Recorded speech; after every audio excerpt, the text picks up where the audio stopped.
Ma olen siis täna sellises täiesti uues rollis, et mida ma varem pole teinud, aga võib-olla peale oktoobrit peabki endale uusi väljakutseid vaatama. Aga mul on täna tõesti võimalus küsida siis ettevõtjate käest küsimusi, mida ma ise tahan ja mida mul tavaliselt väga palju võimalik aga ei ole küsida. Aga ma võib-olla soojenduseks küsin sellise küsimuse, et ettevõtjad on tänase valitsuse suhteliselt kriitilised, ja ma pakun teile sellist võimalust, et kui teile näiteks pakutakse ministri portfelli, olgu see siis rahandusminister või majandusminister, et milline oleks see esimene otsus, mille te kohe ära teeksite, et ma ei tea, Heiti, sa alustad. Kui eelmises paneelis oli juttu, et 6 kuud enne valimisi ka targad inimesed hakkavad rääkima rumalat juttu, siis kuni praeguse küsimuseni rääkis minu meelest Jaanus 54 päeva enne kohalikke valimisi täitsa mõistlikku juttu. Aga ma esiteks sulle ettevõtja ei saa Eesti Vabariigis saada kunagi ministriks, sest ajakirjandus osaks seda kohe auguliseks, mistõttu see on niisugune haige unenägu, aga kui nagu sellele küsimusele tõsiselt vastata, siis ma arvan, et rahandusministrina võtaks mina esimesena lauale indekseerimise teema. Et see on see, millega me oleme tegelikkuses, mis on meie riigieelarve fundamentaalprobleem, kus me oleme oma kulud üles indekseerinud aasta-aastalt ja sinna ei ole tulud järgi tulnud. Ja see on vaja korda teha, muidu me riigieelarvet tasakaalu ei saa. Kas Ursel või Valdo, kas te tahate? Mina ministri portfellina tõenäoliselt võtaks majandusministri rolli ja oleme juba ka ministriga tegelikult sisulises diskussioonis teemal, et ikkagi riigina võtta see fookus, et Eesti on nii väike ja sellist fookuse võtmist on vaja teha selleks, et võimestada siis sellist tugevat klastrite teket, tugevat piirkondade arengut ja selline fookuse võtmine oleks üks esimene otsus. Jah, tere. Ma arvan, et mul kõiki neid isikuomadusi ei ole, et ministriks hakata, aga kui väga peab, siis ma olen eelpool kõnejatega nõus, kodukorda, kulud, aga ma kõige suurema prioriteedina näeksin tegelikult tulude toomist riiki ja seda mitte nii palju maksude kaudu. Ehk kõige keerulisem ongi juhtida ju meil, kes me ettevõtluses oleme, tulusi ja just nimelt saada uusi tulusid. Ma arvan, kulusi investeeringuid juhtida on alati kergem ja sellepärast ma raudselt fokusseeriks olemasolevate eksportööride, ettevõtete ja uute investorite, eriti eksportööride, siis, kes loovad tõsise lisaväärtuse ja toovad raha meie Eestisse nende motiveerimiseks. Selleks on nüüd suurettevõtlusmeede tekkinud, kahjuks küll 10 aastat hiljem kui näiteks Leedus, aga ta on täna olemas. Ma arvan, et me vajame selliseid motivaatoreid veel, ehk tulud, fookust riigi tuludele. Ma tahan lihtsalt korra Heitile täienduseks öelda, et see ei ole tegelikult mingi ulme teema, et kui Urmas Sõõrumaale pakuti juba Tallinna linnapea kohta, siis ma arvan, ei ole kaugel see, kui kellelegi pakutakse ministri kohta, aga see selleks. Aga Ursel, et sinu nägemus, et kuigi sa ei ole veel väga kaua nüüd EIS-is olnud, aga millised need piirkonnad on, mille vastu täna välisinvestorid huvi tunnevad, ja miks äkki nad ei ole jõudnud siia meie poole, näiteks Paldiskisse? No ma arvan, sellist ühest vastust ei ole, et alati sõltub sellest, et mis on see välisinvestori nii-öelda ootus siis sellele sihtriigile. Et siinkohal ma saan jagada oma eelneva nii-öelda karjäärikogemust Ülemiste City's, kus siis pidasime läbirääkimise Ericssoniga. Ja Eesti konkureeris Slovakkia, Rumeenia ja teiste riikidega ja oluline kindlasti on see, et esiteks oleks kogu see infrastruktuur heas mõttes paigas, et kõik, nagu juba siin varasemalt mainitud, kõik menetlusprotsessid oleksid kiired, agiilsed, et riik päriselt oleks huvitatud sellest. Teiseks, tööjõud ja võimalus katsetada ja ümber mängida kiirelt, et Ericsson on ju kunagi alustanud nii-öelda sellise allhanke ettevõttena, aga tegelikult täna teeb väga tugevalt sellist teadus-arendustegevust Eestis ja teeb esimesi katsepartiisid, mis siis lähevad suurtesse sellistesse tootmisüksustesse. Ehk siis ma näen, et kui me püüame välisinvesteeringuid, siis tõenäoliselt selliseid suuri tööstusi on keeruline püüda. Küll aga Eesti IT-kogukonna baasilt, Eesti sellise agiilse mõtlemise ja digitaalse riigi baasilt me saaksime mõelda selliseid test- ja katse erinevaid tööstusüksusi siia tuua. Ja kolmas on kindlasti talent. No ja sellega, nagu te teate, on meil nii nagu on. Meid liiga palju ei ole ja me ka väga palju siia võib-olla ei ole oodanud inimesi, ehk siis Ülemiste City tegi väga aktiivselt riigiga koostööd selleks, et üldse lubada välistalente sisse, välistudengeid sisse. Ehk siis välistudengi pealt on võimalik seda välistalenti üles nii-öelda ettevõtetele pakkuda. Ja ma arvan, et need ongi need 3 komponenti, mis on olulised investorile ja kui need asukoht, infrastruktuur, talent ja siis ka talendil võimalus elada ja olla, siis need kokku langevad, siis asukoht tõenäoliselt on sobiv. Ja ma arvan, et me ei peaks Eesti riigina siin sisemiselt konkureerima. Me oleme liiga väiksed selleks. Ehk siis me peame leidma neid tugevaid koostöökohti, olgu see siis, ma ei tea, Paldiski linn, Keila linn ja vallad, et kuidas seda koostööd teha tugevamalt ja mitte konkureerida. Nii et ja ma olen optimistlik. Ma usun, et need välisinvesteeringud on tulnud ja on ka tulemas, aga nüüd ongi jõuda selle õige sihtrühmani, see on see väljakutse. Valdo. Mina olen 130% selle väärtuspakkumise taga, mida sa, Jaanus, ju esitasid, eks ole, ja me oleme neid komponente siia ladunud ja ma arvan tegelikult, et see väärtuspakkumine juba töötab. Me siin oma tööstusparki, meil on siis ka siin ligi 40 hektarit vaba maad Tagalas, oleme meelitanud investoreid ja praegu on üks niisugune tõsisem asi töös, see on siis roheammoniaagi ja metanooli tootmiskompleks, mis oli ka sinu slaidi peal. Loodame väga, et nad teevad lõpliku otsuse selle aasta lõpuks. Kõik eeldused on olemas, vald on väga paindlik olnud, me oleme sadamana teinud ka kõik, mis võimalik. Nii et ütleme nii, et väärtuspakkumine, ma arvan, see on väga hästi paigas. Keskkond, siis energiast ma kohe natuke räägin. Ja loomulikult on oluline personaalne müük, et meie juhatuse liige Rene Pärt teeb pärast ettekande, kuidas me nii-öelda meelitame investoreid, kuidas käib klassikaline B2B müük. See on tegelikult klassika. Nii et see peab olema ka väga personaalne müük, seesama Team Estonia, mida sa siin ära tõid. Aga et nüüd olla ka ühe näitega siin konkreetne, siis paar aastat tagasi me meelitasime siia ühte päris suurt tootjat ja ausalt öeldes jäi see asi katki, kõik väga hästi sobis, vald paindlik, aga energia hind ja tööjõukulud viis nad Poola. Nii et need 2 komponenti ehk sisendkulud, aga just energia hind. Ja OÜ Derivaadiga on sama lugu, et küsimus on, kas saadakse nüüd energeetikutega kokkuleppele või mitte. Nii et see on hästi oluline sisend selle otsuse juures. Aga ma ütlen veel kord, et see väärtuspakkumine on suurepärane, siin on kõik komponendid tegelikult olemas, me juba töötame sellega. Üks väike ettevõtja on öelnud, et EIS-i roll on olnud nagu abi jagamine, et nagu muud funktsioonidel ei ole. Et ma ei tea, Eiti, kuidas sa kommenteeriksid, et mis sinu nägemus on EIS-ist või mida EIS võiks teha teistmoodi, et investeeringud tuleksid Eestisse? Ma täpsustan, mina ei olnud see väike ettevõtja, kellest sa räägid, aga põhimõtteliselt on sellel väitel nagu veidi alust või pärast seda, kui endine EAS ja KredEx kokku pandi, seda KredExi osa nagu inimesed väljapoolt ei näe.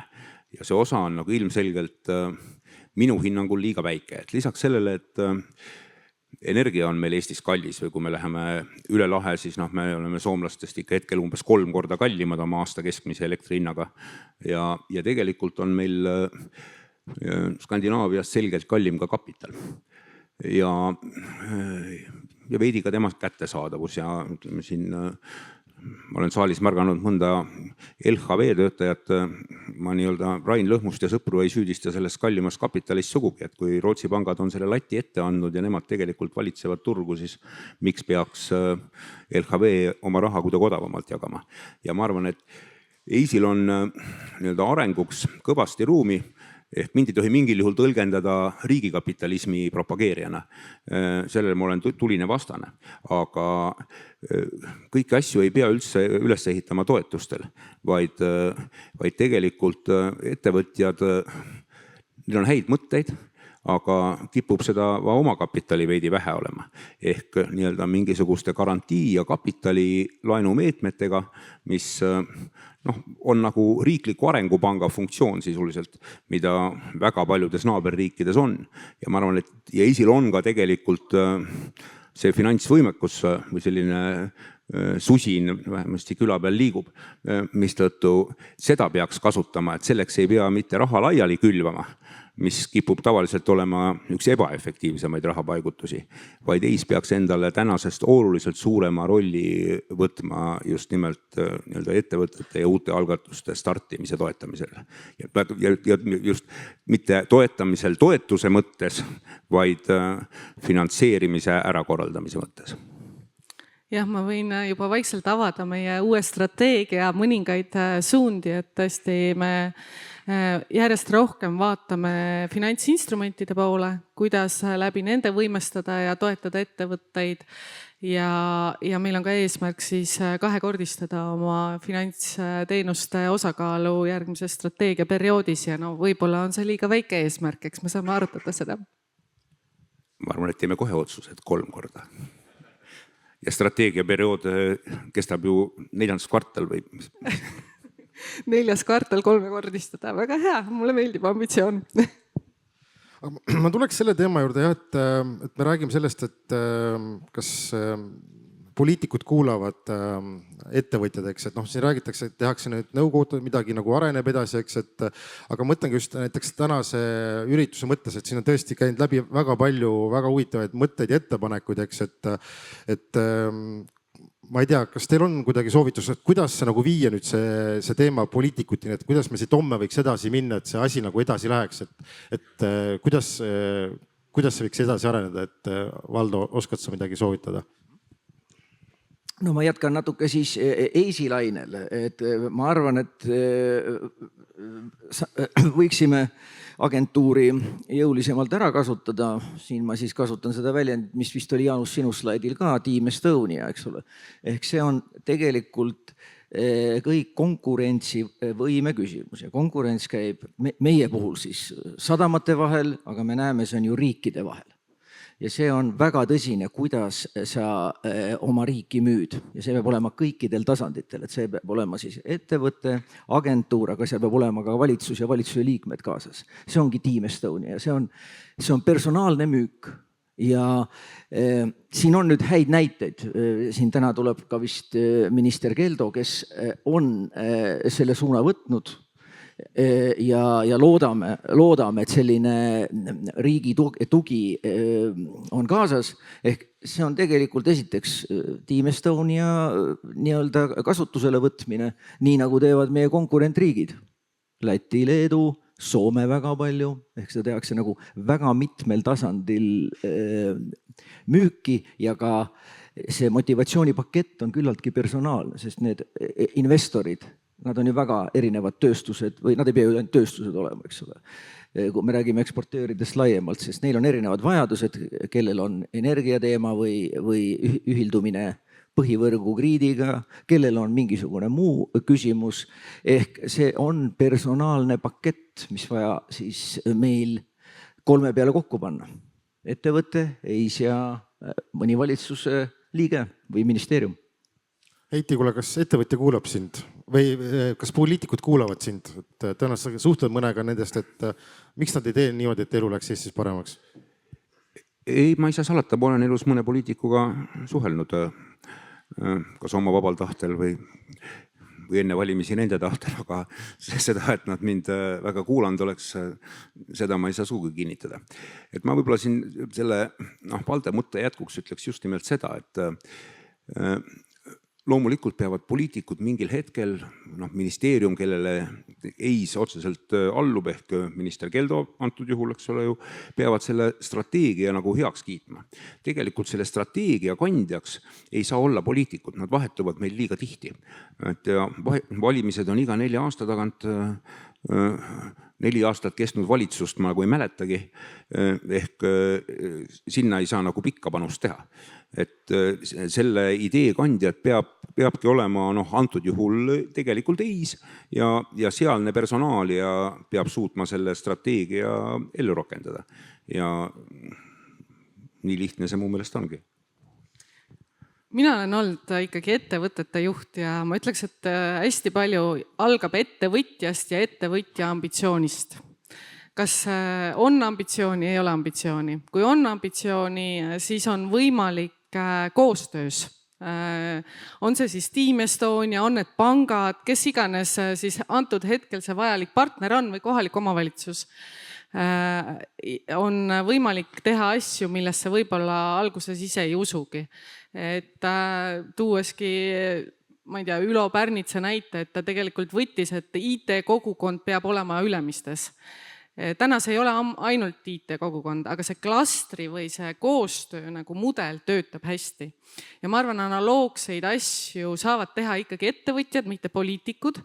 Jah, poliitikud saavad olla mingil hetkel mingite kiirete agiilsete otsustega, et me oleksime riiklikult konkurentsivõimelised toetavad, aga ikkagi ettevõtjad ja nende ambitsioon, soov ja tahe teha suuri asju.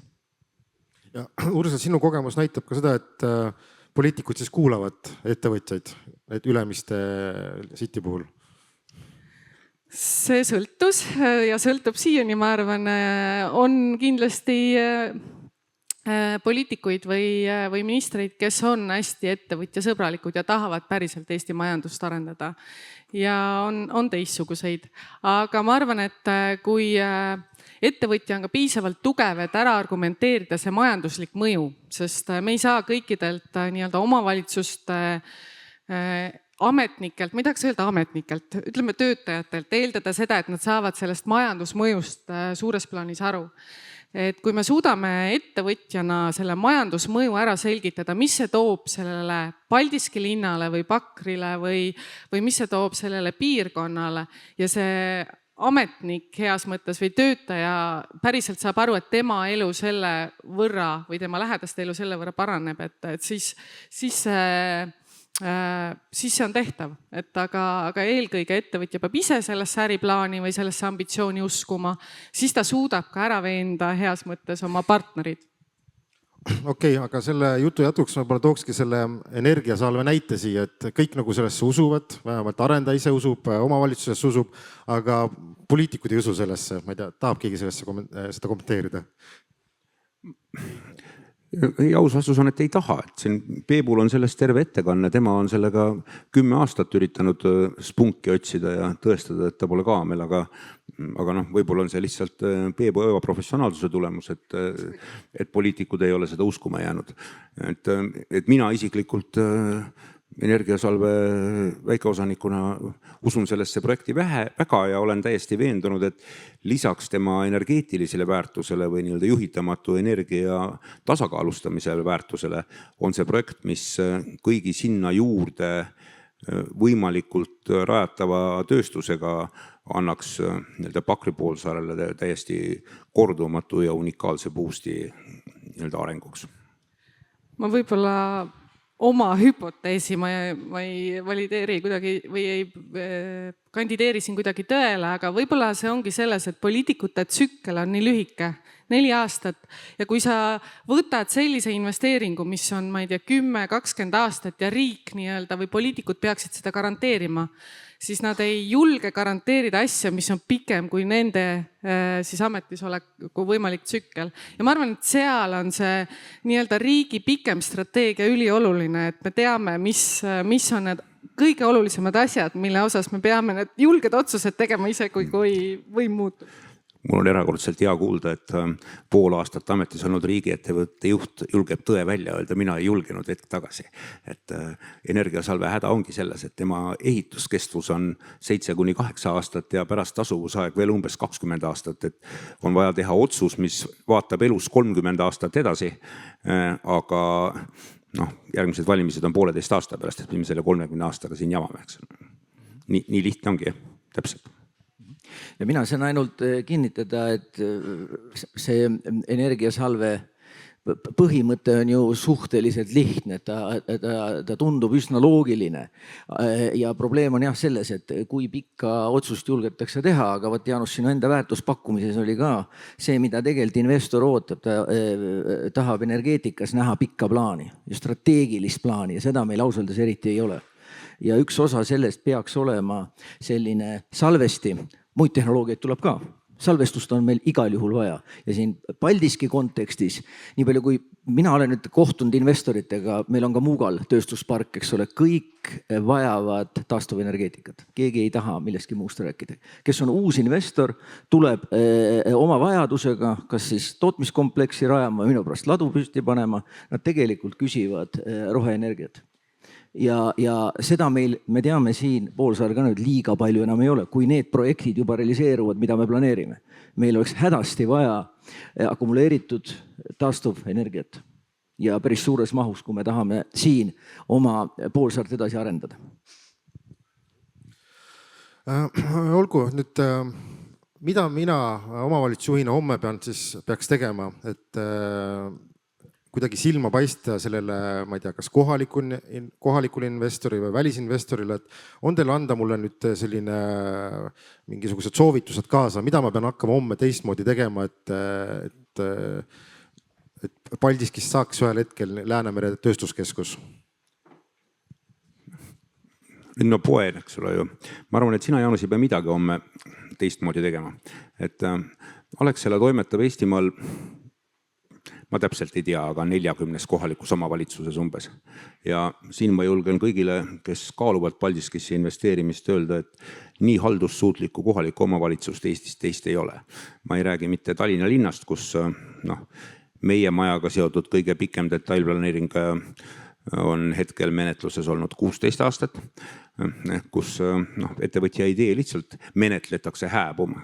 Siis kui Paldiski linnas või Lääne-Harju vallas detailplaneering ei ole üldplaneeringut just muutev, siis 9 kuuga nagu elus evolutsioonis ikka kulub uue organismi sünniks, siis 9 kuuga saab Paldiskis iga planeeringu ära tehtud.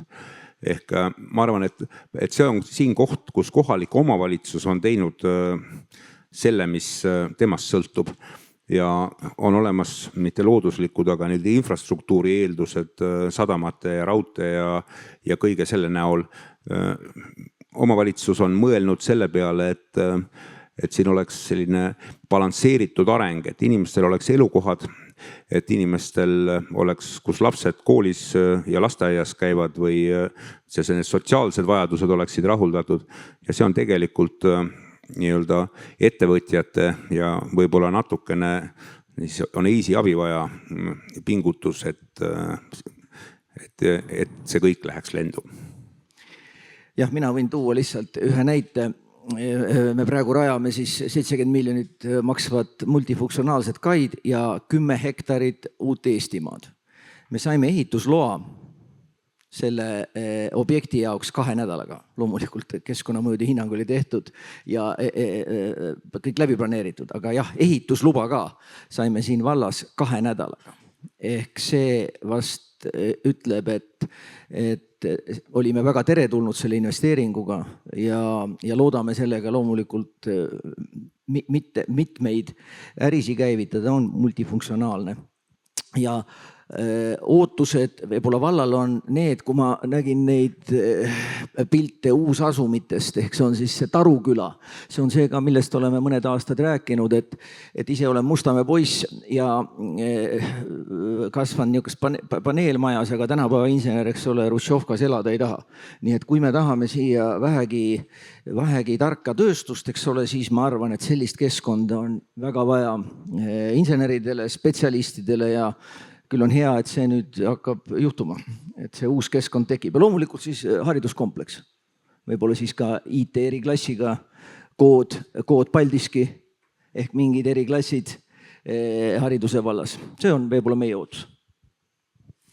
Ja ma arvan, et kuulates Valdot selle planeeringu kiiruse osas, siis see on, ma ei tea, imetlusväärne, mis te olete suutelised tegema ja ma arvan, et seda mõtteviisi oma tiimis edasi kanda, laiendada ja heas mõttes olla see hea näide teistele kohalikele omavalitsustele. Et see on üks asi, mida ma kindlasti soovitan, sest nagu ma alustasin, et Eesti on nii väike, et me peame tegema koostööd ja teised omavalitsused peavad ka sama nii-öelda kvaliteedi suutma tagada või pakkuma investoritele.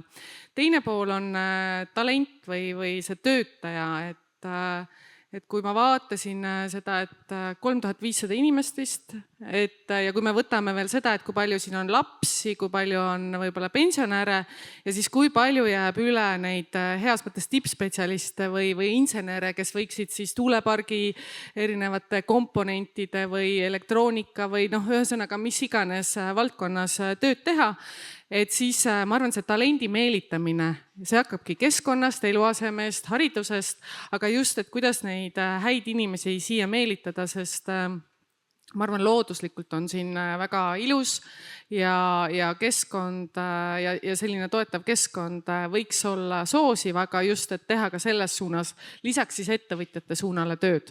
Et kuidas leida neid inimesi Paldiskisse, neid uusi nii-öelda värskeid insenere ja töötajaid, kes siin siis ettevõtetes võiksid töötada.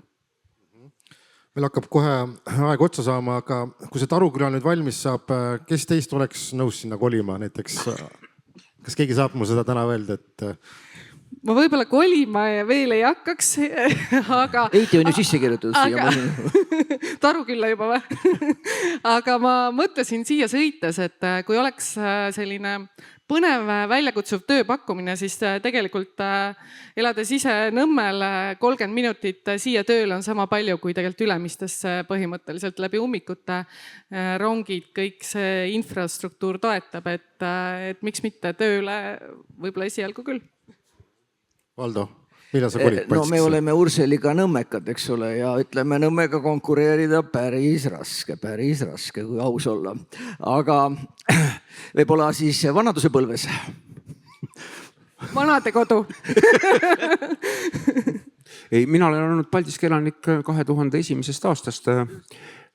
Minu tänane eluase Sadama tänav 17 korter 47 on küll paneelmajas ja ma ei tea, kui suur on selle turuväärtus täna või kui likviidne on see hetkel Paldiskis, et kas ma saan endale Tarukülas uut kodu lubada, aga ma kindlasti olen valmis selle peale mõtlema. Jah, et Eiti palus ka seda öelda, et ta ei ole ainult väikeettevõtjad, aga ta on Paldiski aukodanik ka, et seda rõhutada seda tiitlit tema juures, et Annikale see, et ta ei ole ainult väikeettevõtja siis. Aga meie aeg saab kohe otsa. Ma tänan selle mõnusa vestluse eest ja ma panen võib-olla kaasa siit iga ühele, kes te siin olete, kes te siit lahkute, et lähete üle Eesti laiali, üle maailma laiali, et olge teie need Paldiski visiitkaardid. Et kui on tekib võimalus kuskil Paldiskit müüa või toetada hea sõnaga, siis palun tehke seda. Aitäh!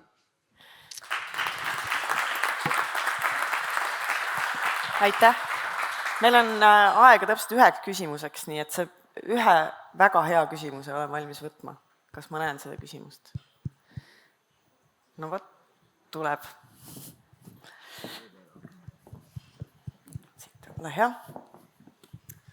Aitäh, väga hea paneel oli Ilnar Kaasik, insener. Et väga meeldiv oli kuulda, et EIS on valmis võtma kapitali kaasamise rolli suuremat, aga võib-olla korra panelistidele kõigile küsimus, et kas EIS-il oleks ka võimalust võtta rolli planeerimisprotsessi kujundamisel Eestis, et ei ole läbi käinud Paldiski jaoks üliolulist Tallinna ringraudtee küsimust. Et selleks, et kapitali kaasata, sa pead kuhugi selle suunama ja selle jaoks on järgmised eeldused. Aitäh!